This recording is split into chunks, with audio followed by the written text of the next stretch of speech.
부모님께 물려받은 12,000여 제곱미터의 밭. 6년 정성 끝에 꽃밭이 됐습니다. 큰 돌은 그래도 굴리면서 할 수 있었지만 작은 돌은 일일이 손으로 다 옮겨야 되고 수레로 옮겨야 되고 또 좁은 장소로 옮기는 게 만만치 않았지만 이제 블럭 하나를 쌓고 나니까 거기서 되네 하는 그런 생각 때문에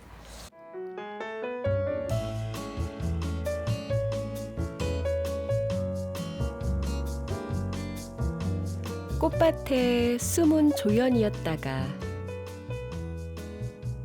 꽃이 지면 정원의 주연이 되는 돌 이야기를 들어봅니다.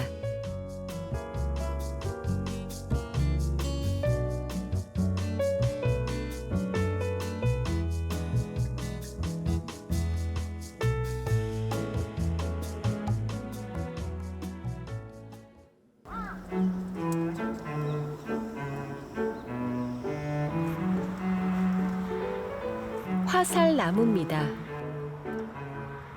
정원지기가 화살나무를 좋아해서 이렇게 군락지를 만들었는데 올해는 유독 곱게 물들었습니다.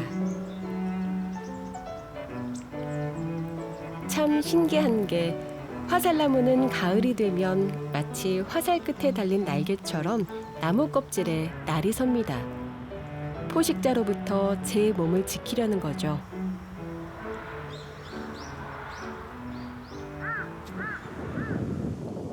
단풍진 화살나무를 시작으로 가을꽃이 만개한 서늘꽃동산을 다시 찾았습니다. 지난 방송 이후 보름 정도 지났을 뿐인데 정원은 그새 완연한 가을로 들어섰습니다. 자세히 들여다볼까요?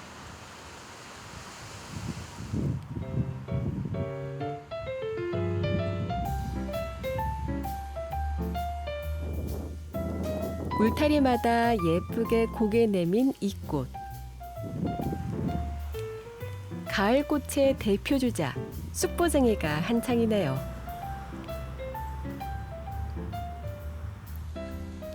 정원지기 강순영 씨는 오늘도 부지런히 정원으로 출근합니다.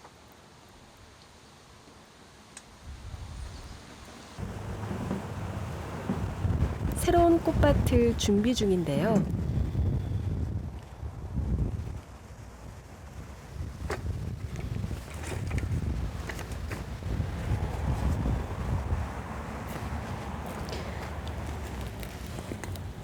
능숙하게 자리를 잡고 돌부터 골라내는 주인공. 정원 일을 오래 하다 보니 나름의 요령이 생겼습니다. 먼저 큰 돌을 양옆으로 세워주고 작은 돌로 틈새를 메워서 큰 돌이 흔들리지 않게 울타리를 쌓아갑니다. 처음이 어렵지 이제는 베테랑이 다 됐는데요.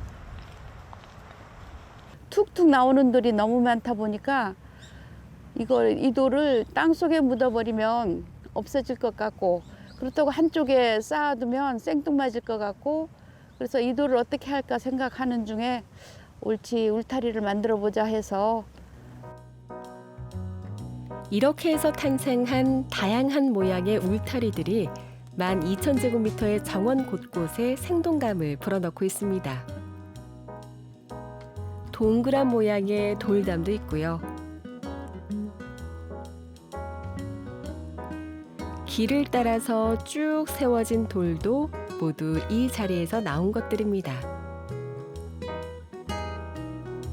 나오는 돌의 양과 굴곡진 지형에 따라 모양이 잡힌 돌담은 자연스럽고 정돈된 인상을 주는데요.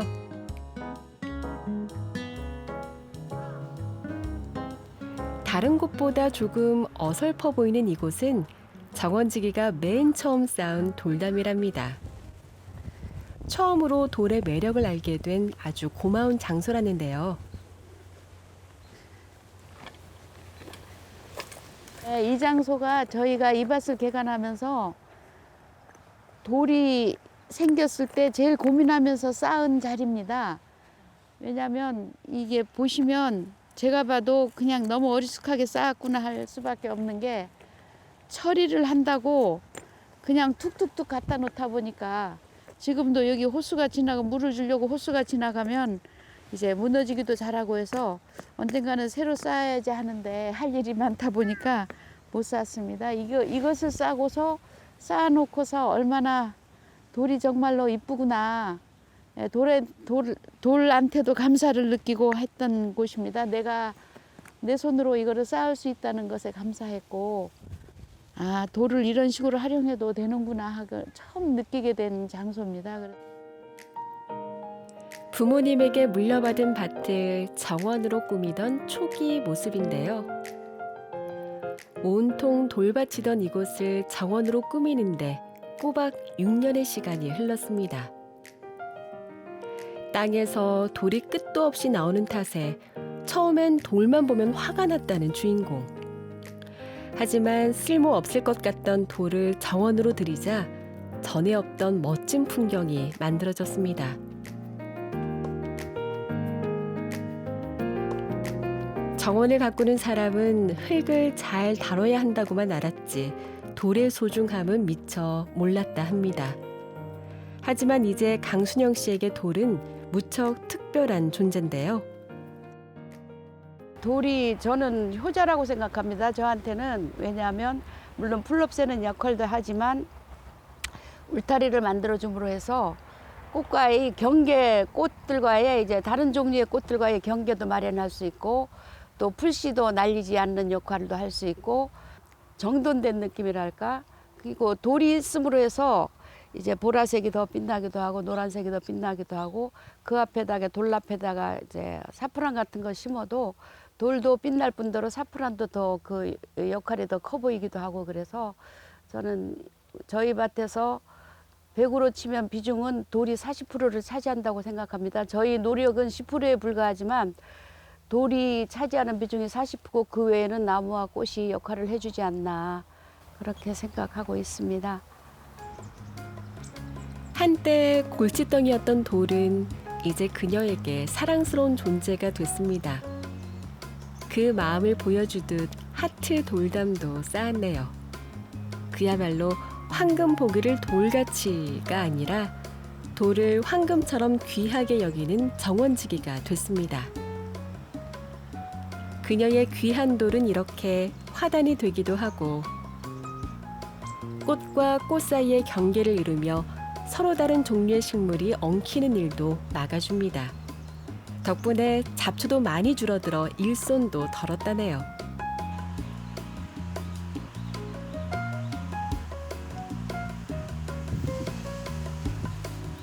그뿐인가요?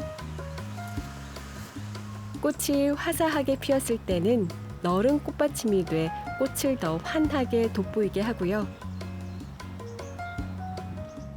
꽃이 지는 시기에는 돌담 자체로 조형미를 드러냅니다.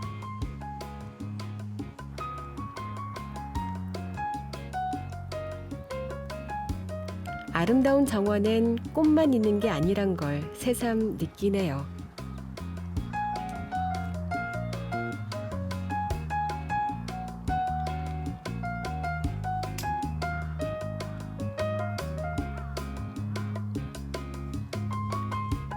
돌이 이렇게 조연과 주연을 오가며 정원을 더 풍성하게 만들어주니 강순영 씨는 작은 돌 하나도 곱게 모셔둔답니다.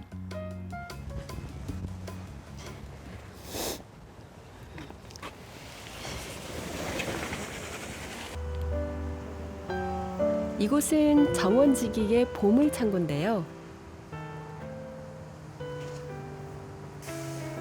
선반에는 땅에서 나온 온갖 것들이 놓여 있습니다. 정원지기가 땅을 개간하며 수년간 모아온 것들인데요.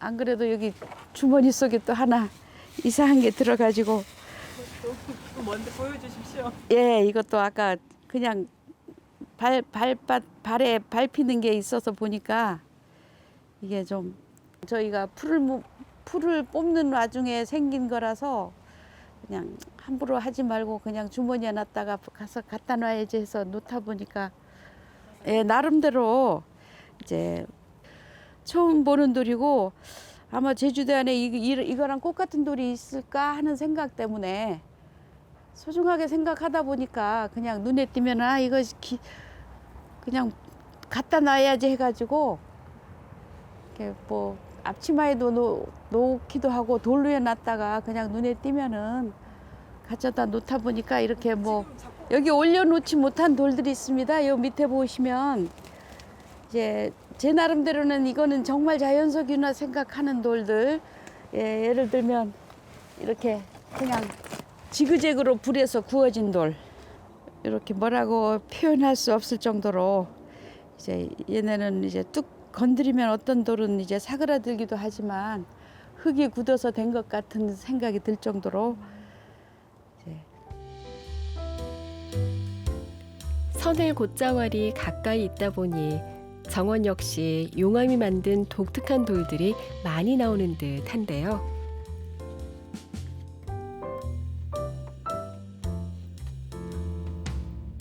이렇게 따로 모아둔 건 언젠가 이 돌들이 정원에서 귀한 쓰임새를 찾기를 바라는 마음에서랍니다.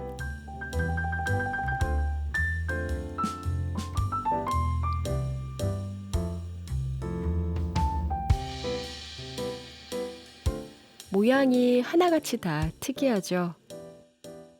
그냥 돌입니다. 어쨌든 돌인데 자연이 빚어낸 모양 있는 돌이라고 생각해 주시면 되겠습니다. 뭐 이게 뭐 요즘 유명한 수석도 많지만 저희는 이 밭에서 나온 거라서 더 소중하게 생각하고 그냥 이 다음에 놔두면 애들이라도 엄마의 손길이 닿고 아빠의 손길이 닿고 할아버지가 뭐 좋아했던 돌이다 생각해서 좋지 않을까 하는 생각 때문에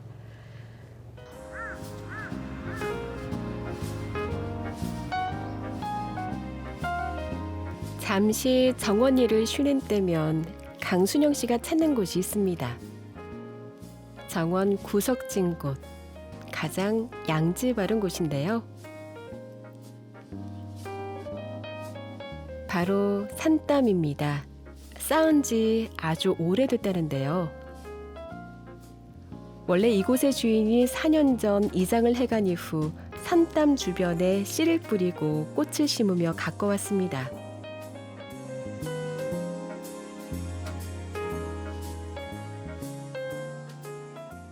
저희는 하루에 한 번은 꼭 여기 와서 앉습니다.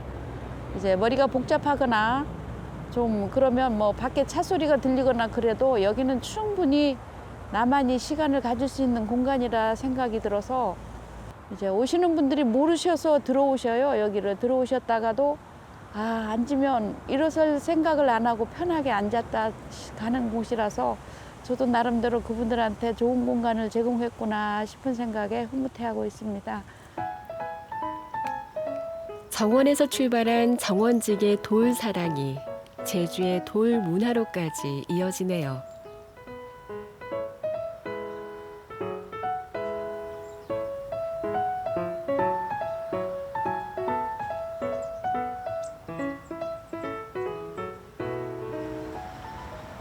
여기는 이게 기미처럼 사람 같으면 기미처럼 낀 게 이게 시간이 지나서야만이 생긴대요. 100년이 이상 돼야만이 얘가 생길 수 있다고 하시더라고요. 제주도 분인데 오셨다가 이 산땀은 허물어서는 안 되겠다고 너무 오래된 게 맛이 난다고 그러면서 그래서 저희도 이제 여기서 생기는 뭐 줄기라든가 고사리는 뭐 1년에 한두 번은 베어냅니다. 강순영 씨의 선을꽃동산이 더욱 특별한 이유. 그 땅에서 나온 돌들이 다 자기 몫을 하며 제자리를 지키고 있기 때문인데요. 정원지기의 땀과 온기를 품고 있는 제주의 검은 보물 돌이 오래도록 잘 지켜지길 바랍니다.